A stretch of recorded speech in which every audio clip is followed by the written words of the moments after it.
ఇక varicose veins నుండి విముక్తి పొందండి. ఎవిస్ వాస్కులర్ సెంటర్ ఇప్పుడు మన KPHP లో గ్రాండ్ ఓపెనింగ్ ఏప్రిల్ 4వ తేదీన. అమ్మా, మామూలుగా ఎప్పుడు మనం అనుకుంటూ ఉంటాం, బాబోయ్ ఎవరిపైన ఆధారపడకూడదు. ఈవెన్ దో మనం హెల్దీ అంటే తిరుగుతూ మామూలుగా అనుకుంటూ ఉంటాం అంటూ ఉంటారు చాలా మంది.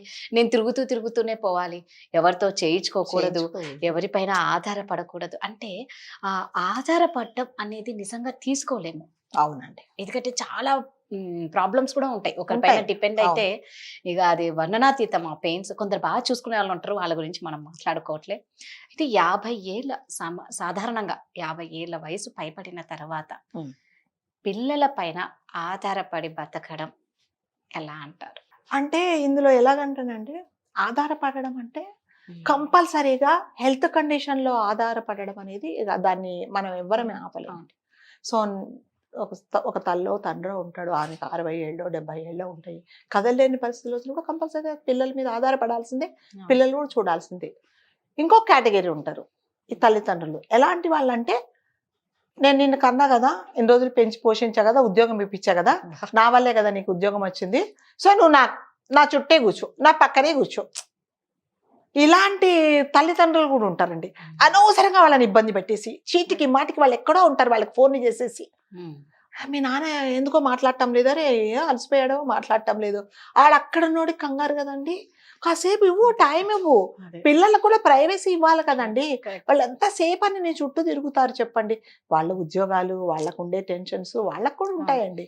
సో తప్పకుండా చూస్తారు పిల్లలు, చూడరని మనం ఎన్నిసార్లు ఎన్ని టాపిక్స్ లో కూడా పిల్లలు తీసుకెళ్లి తల్లిదండ్రులను వృద్ధాప్య దాంట్లో ఓల్డేజ్ అన్న అది కరెక్ట్, అది ఒక టాపికే.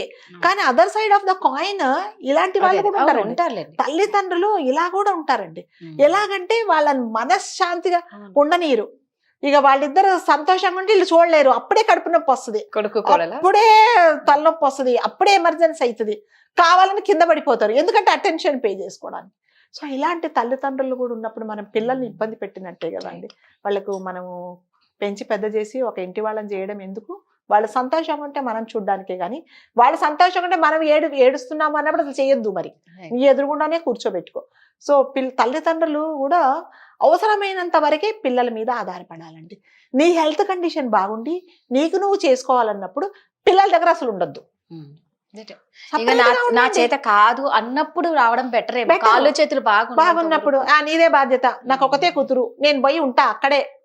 ఏమైంది, నువ్వు బాగానే ఉన్నావుగా, నీ ప్రైవసీ. ఇంకొకటి ఏంటంటే, మన ఇంట్లో మనము అంటే ఈవెన్ దో అది మన సొంత ఇల్లు అయినా కూడా నీ ఇంట్లో నీకున్నంత అదేంటి ఫ్రీడమ్ నువ్వు కూతురు ఇంట్లో ఉండదు, అల్లుడి ఇంట్లో ఉండదు, కొడుకు ఇంట్లో ఉండదు. కూడా హాయిగా ఇద్దరు సంతోషంగా ఉన్న రోజులు ఉండండి. ఇంకా తప్పదు, ఒకరికొకరు ఇంకా ఒకరికొకరు మేము హెల్ప్ చేసుకోలేము అన్నప్పుడు వెళ్ళి ఉండండి, దట్స్ ఓకే. కాకపోతే వెళ్ళాలి కంపల్సరీ, నువ్వు చచ్చినట్టు నేను మీ దగ్గరే ఉంటామనే తల్లిదండ్రులు పిల్లలను బాధ పెట్టడమే తప్ప ఇది జరిగేది ఏమీ లేదండి. సో అవసరం ఉన్నప్పుడు మాత్రం మీరు చక్కగా ఇద్దరు బతకండి, ప్రైవసీ ఉంటది మీకు కూడా, మీకు కావాల్సిన చోటికి వెళ్ళండి. భగవంతుడి దేవతల మీ దగ్గర డబ్బులు ఉన్నాయి అనుకోండి, చక్కగా ట్రిప్లకు వెళ్ళండి, తీర్థయాత్రలకు వెళ్ళండి, మీది ఒక టీం ఉంటుంది. మీరు ఒక సేమ్ ఏజ్ గ్రూప్ ఉన్నప్పుడు వాళ్ళ ఆలోచనలు వాళ్ళు ఉంటుంది. ఇంకా కొంతమంది తల్లిదండ్రులు ఉంటారండి, ఎలాగంటే సరే పూజలు చేసుకుంటారు, అన్ని చేసుకుంటారు, పొద్దున్నే రాత్రి పాపం వాళ్ళ ఏదో నైట్ డ్యూటీ చేసి వచ్చి పడుకుంటారు, పొద్దున్నే గంట కొడతారు, 6ంటికే పూజ, 6ంటికే అగరబత్తులు, 6ంటికే శ్లోకాలు. పూజ ఉంది చేసుకో, తప్పులేదు, నువ్వు మనసులో చదువుకో. గట్టిగా పిలిస్తే వచ్చేస్తాడు దేవుడి దగ్గరికి? రాడు కదా, రాడు. అక్కడ ఉండాల్సిన ఆయన అక్కడే ఉంటాడు, రాడు.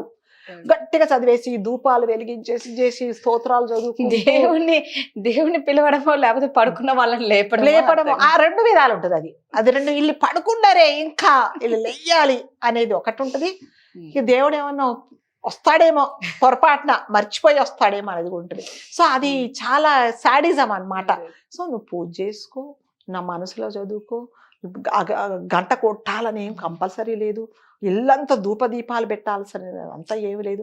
పోయి ఆ బయట తులసి చెట్టు దగ్గర అగరబత్తి వెలిగించుకో, అక్కడ కూర్చొని నీ పుస్తకం చదువు, మనసులో ధ్యానించుకున్న భగవంతుడు వింటారు. సో అదొక డిస్టర్బెన్స్. ఇక పిల్లల పాప మీకు ఏం పడుకుంటారండి, వాళ్ళు రాత్రంతా డ్యూటీ చేసి వస్తారా? నువ్వు పొద్దున్నే నీకు ఆరోగ్యం బాగాలేక మందులు వేసుకుంటావో, నిద్ర మాత్రలు వేసుకుంటావు, పడుకుంటావు, పొద్దున్నే లేస్తావు. మరి వాళ్ళు వేయాలిగా, వాళ్ళు రాత్రంతా డ్యూటీ చేసినప్పుడు పొద్దున్న దాకా పడుకుంటారు కదా. మా కాలంలో ఇలా లేదండి, 12 దాకా పడుకోవడం ఏంటండి. మీ కాలంలో రాత్రి 9ంటికి పడుకుంటారు.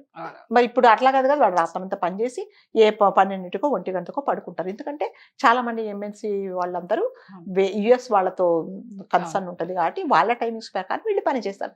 సో తల్లిదండ్రులు కొన్ని ఆలోచించుకోవాలండి. ఇంకొకటి ఏం చేస్తారంటే పిల్లల కోసం ఎప్పుడైనా ఈ తల్లిదండ్రులు వాళ్ళ దగ్గర కూడా కొంచెం లిక్విడ్ క్యాష్ పెట్టుకోవాలండి.